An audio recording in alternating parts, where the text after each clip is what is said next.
السلام عليكم ورحمة الله وبركاته. اللهم صل وسلم وبارك على سيدنا محمد وعلى آله وصحبه أجمعين على أفضل الصلاة والسلام. بصوا دي جوانص يعني بتاعت الفراخ. أنا جبتها وهقطعها حتت كده صغننة وهضربها في الكبة اهو. شايفين القلب بتاع الفراخ؟ بس انا بحوش شويه كده مع شويه كبده واعملهم في يوم على مكرونه غدا. فشايفين بس. ودي جوانص وانا بضربها كده في الكبه. بصوا بتنعم خالص ولا بسلوقها ولا حاجه. الفكره دي حلوه جدا. شايفين يا جماعه اهي؟ الفكره دي جميله يعني اهي. بصوا ادي الجوانص اهي، ولا بسلقها ولا بعمل على طول بنزلها مع البصل والفلفل والكبدة في الخلاط في الحلة يعني او في الصينية اللي هتعملي فيها. بس وادي الكبدة اهي بوريها لكم. طبعا انا لما بكون بحوش الكبد ديتي كل ما بغسلها بفرم لها بصلة يعني على اساس ان هي تبقى في الفريزر متبلة تاخد من طعم البصل والتوابل. بصوا كمان انا فرمت يمكن نص كيلو بصل. فهننزل كده واطي على الصينية. بصوا اهو انا حطيت في الاول مادة دهنية ونزلت بالبصل كله اللي انا فرماه. كمان هقطع هنا اهو فلفل اخضر. لو عندك فلفل الوان قطعي مفيش مشاكل، بس انا هنا ما عنديش الا فلفل اخضر فنزلت بفلفلايه او فلفلايتين بيديها برضو طعم حلو. لكن زي ما بقول لكم فكره ان انتوا تضربوا الجوانص والقلب بتاع الفراخ في الكبه احلى بكتير من ان احنا بنسلقها. انا في الاول كنت بسلق الجوانص على اساس ان هي بتاخد طيبان اكتر من الكبده. دلوقتي لا، بضربها في الكبه وخلاص بتبقى اسهل وبيبقى والله طعمها احلى. دي الفلفلايه التانية اهي، شايفينها بقطعها وهنزل على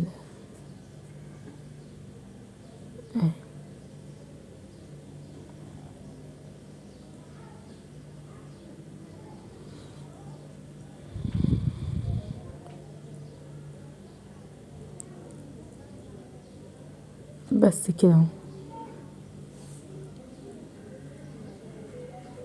كمان لو عندك طماطم مفيش مشاكل يعني ممكن تحطي واحدة او اتنين تخلي اللون بس يعني عشان اللون بس. وضفت بعد كده وهضيف بعد كده الملح والفلفل والبهارات اهو. بصوا قطعت طماطمايه برضو بتبقى بتفرق في اللون وبتدي اللون الاحمر كده شويه للاكل. شايفين اللون؟ انا حطيت 7 بهارات. طبعا ايه التوابل اللي عندك حطيها كلها. حطيت 7 بهارات، حطيت الفلفل الاسود،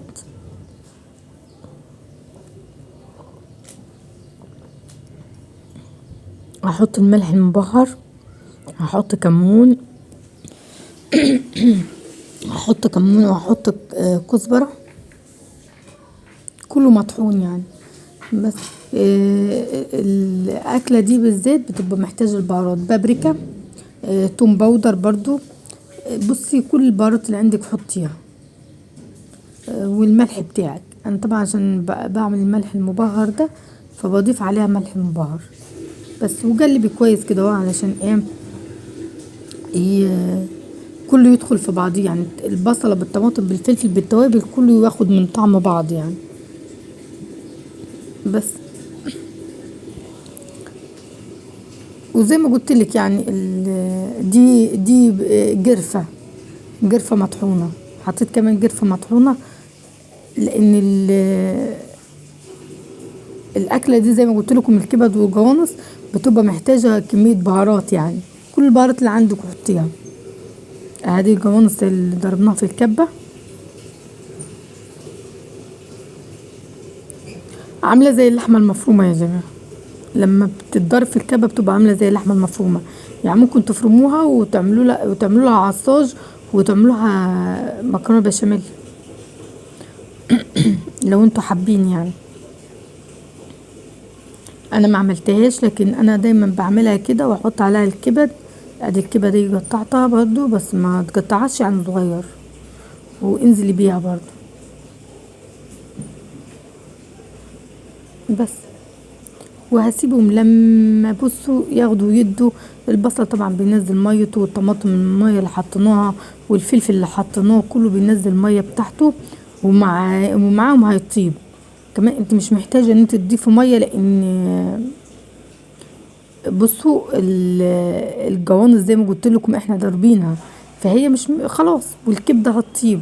حسيتي ان انت لا عايزة احطي لها نص كوباية مية بس. لو انت حابة، مش حابة خلاص. يعني انا بس لما يبقى البصل ميته كتيرة ما بضيفش مية ليها. لما يبقى البصل ميته قليلة بضطر ان انا لا، طب نص كوباية كده هو عشان ايه تطيب اكتر يعني. بس طبعا قلت اعملهم صينية كيكة كده اهو مع الاكل. حطيت كوباية ونص سكر، وكوباية لبن او حليب اهو.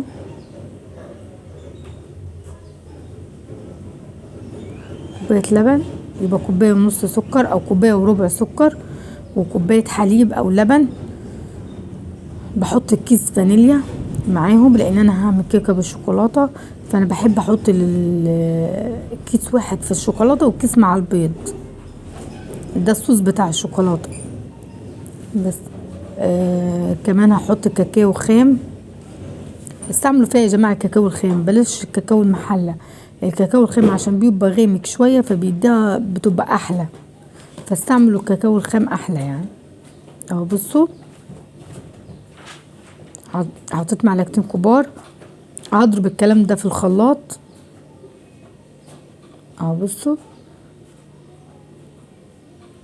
وهنزل انا بحب احط لها معلقة سمنة اهو بصوا. معلقة سمنة بتديها طعم، يا لهوي على الطعم. جربوها. ايوه هنحط الزيت وكل حاجة، بس جربوا معلقة السمنة ديتي فيها، الطعم بيفرق خالص والله. بصوا اهو الزيت علشان خاطر تجمد معانا يعني.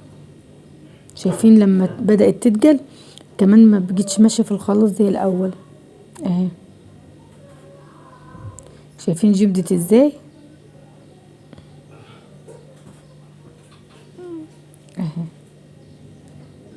اهي شايفين. بس ده كده صوص الشوكولاتة اللي احنا عملناه في الاول.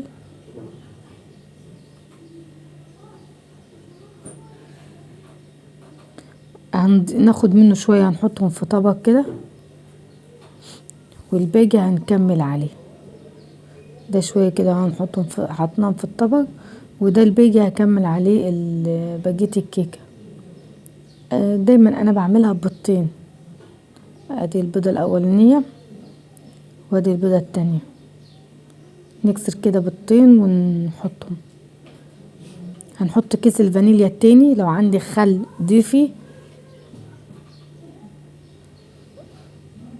لو عندك خل ضيفي، ما عندكيش خلاص. اهو هنضرب بقى البيض مع صوص الشوكولاتة مع الفانيليا كويس.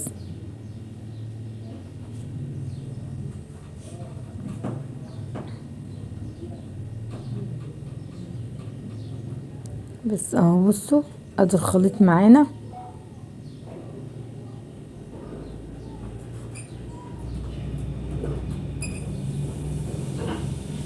بنزل بوجه الخليط بالسباتولا وهضيف عليه. بصوا يعني الخليط ده بياخد كوباية ونص دقيق، كوبايتين الا ربع، مش بياخد كوبايتين ابدا لان مش بيبقى كتير يعني. بس وكيس باكنج باودر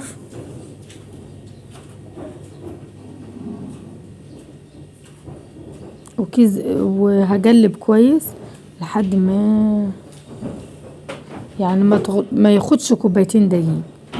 من كوباية ونص لكوبايتين الا ربع بيبقى حلو خالص كده. بس اهو زي ما انتوا شايفين كده اهو هقلب وهنزل، وبعد كده اقطع دهنة الصينية بشوية زيت او بحتة السمنة اللي يريحك، بس انا عامة بدهنها بزيت اهو بصوا. وهنزل بقى بالخليط ده في الصينية.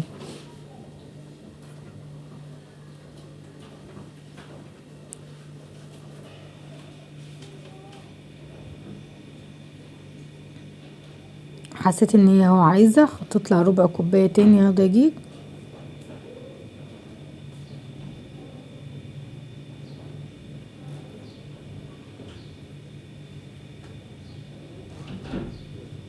بس وبعد كده هضيف شايفين اهو ده بقى ايه السمك اللي انا عايزاه في الدقيق. هنزل بقى عليه اه زي شايفين الصينية هدهنها بحبة زيت كده اهو صغننة، وهحط الخليط واخبط الصينية خبطتين وخلاص على كده، وكده نبقى جهزنا الكيكة.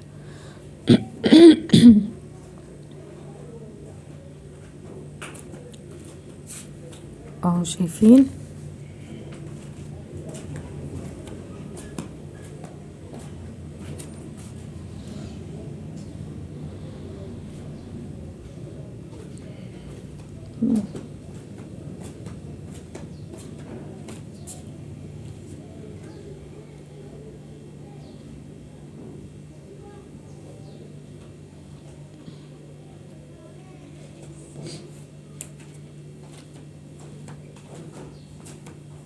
هسوي الصينية حلو كده واوزع الكيكة انتي لو خبطتها خبطتين خلاص.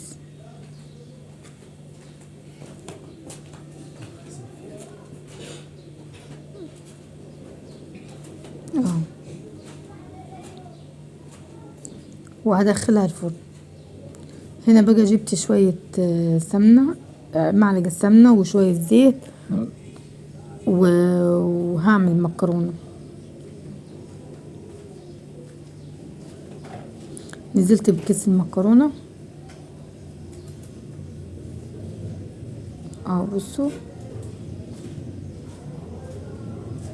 انا بحب احمر المكرونة وبعدين بضيف لها البصلة والفلفل كده. شايفين الكبدة طابت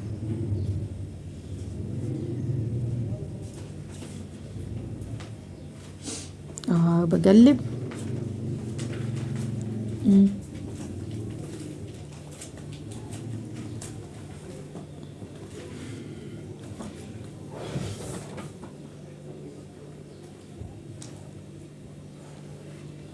هفضل اقلب لحد ما تحمر معايا المكرونة. ومجهزة انا بصلة، وعايزة اضيف فلفلة، ضيفي فلفل الوان او فلفلة خضرة. المكرونة بدأت تحمر معايا اهو كده، انا عايزاها كده. ادي الفلفلة وادي مقطعاها وادي البصلة. حلوة خالص المكرونة بالطريقة دي. جربوها يعني والله احلى من المكرونة المبكبكة. جربوها وهتلاقوها طعمها احلى. بس بقلب كده في حدود 5 دقايق بالكتير، يعني مش لازم البصلة تحمر مش عارفة ايه، لا هي 5 دقايق كده هم على المكرونة. وبعد كده بطش بالطماطم او بالصلصة اهو زي ما انتوا شايفين.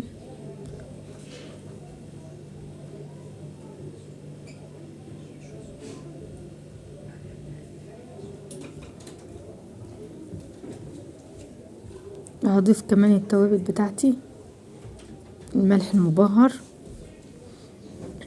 الملح المبهر ده لما بتعمليه وبتخلطيه مع التوابل بيوفر عليكي كتير. هنا بديل بودرة الماجي، البابريكا بتخلي لونه احمر كده وحلو.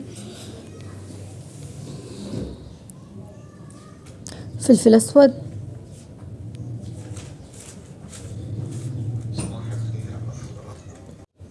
فلفل اسود، وهقلب البهارات. وبعد كده شايفين التوابل خلت لون المكرونة برضو البابريكا لونها بقى احمر شوية كده اهو، فبتفرق يعني. انا بقولكم هاجي الكبدة والجوانص تتضبط، انا طفيت عليها. ادي الطماطم اهيتي نزلت على المكرونة. عندك شوربة زودي، ما عندكيش شوربة زوديها بمية، بس ما تحطيش طماطم كتير عشان ما تتعجنش منك.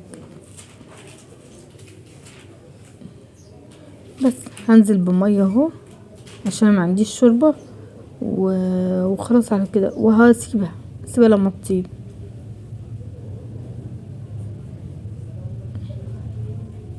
الكيكة اهي بعد ما طلعت وبردت، تماما يا جماعة، مش دافية ولا بردت تماما. هنضيف لها الشوكولاتة اللي احنا كنا عاملينها اهي، شايفين ده صوص الشوكولاتة. ضفته ليها وحطها بقى على الوش. احلى واسرع كيكة ممكن تعمليها. انا تقريبا على طول اكتر كيكة ولادي بيحبوها هي الكيكة ام الشوكولاتة دي. بس لازم الكيكة تسيبها لما تبرد. بس كده خلاص.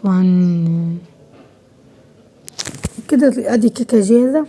ادي المكرونة اهي بعد ما عملناها، وادي الكبدة.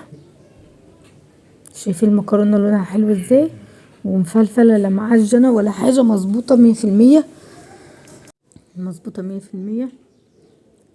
بصوا سخنة لسه طافية عليها، شايفين اهي. دي المكرونة ديتي فيها بواقي صلصة. ادي الكبد والجوانص بالبصل بكله، شايفين تتحط على المكرونة وتتاكل.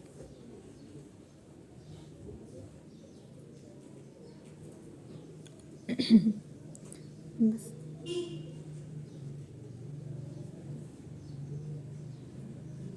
ودي كمان اهو اطباق المكرونة التانية يعني.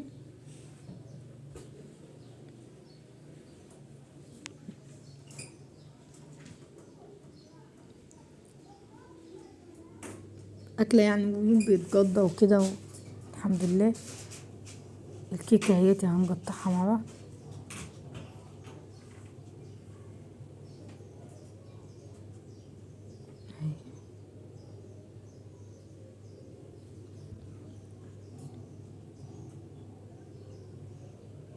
شايفين اسهل كيكة ممكن تعمليها، تنفع كيكة وتنفع جاتو يعني. وكل بصوا سواء كبار او صغيرين بيحبوا الكيكة بالشوكولاتة اهي. بس هنطلع خرطة كده مع بعضنا.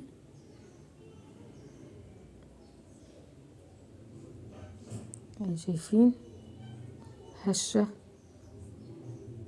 شايفين هشة وجميلة ازاي اهي. طعمها حلو خالص، مظبوطة جدا.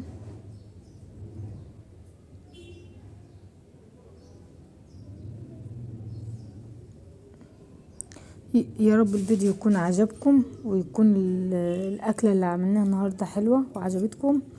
وأتمنى تجربوا المكرونة بالطريقة ديتي، طريقة حلوة جدا وجميلة، أحلى من المكرونة المبكبكة. وكمان فيها ميزة إنها لو بردت مش هتتعجن. يمكن المكرونة المبكبكة لما أيوة صح، المكرونة المبكبكة لما بتبرد بتتعجن معاكي وبطعمها مش اللي هو مش زي ما هي سخنة. اما دي لا، طعمها وهي سخنة حلوة، وطعمها وهي باردة حلوة، وما بتتعجنش خالص وما بتلزقش لان احنا محمرينها. فهتلاقوها حلوة يعني. جربوها وشوفوها وهتعجبكم ان شاء الله. والكيكة بالطريقة اللي انا قلتها لكم، المقادير ديتي مظبوطة جدا، وصفة يعني مظبوطة. وجربوا برضو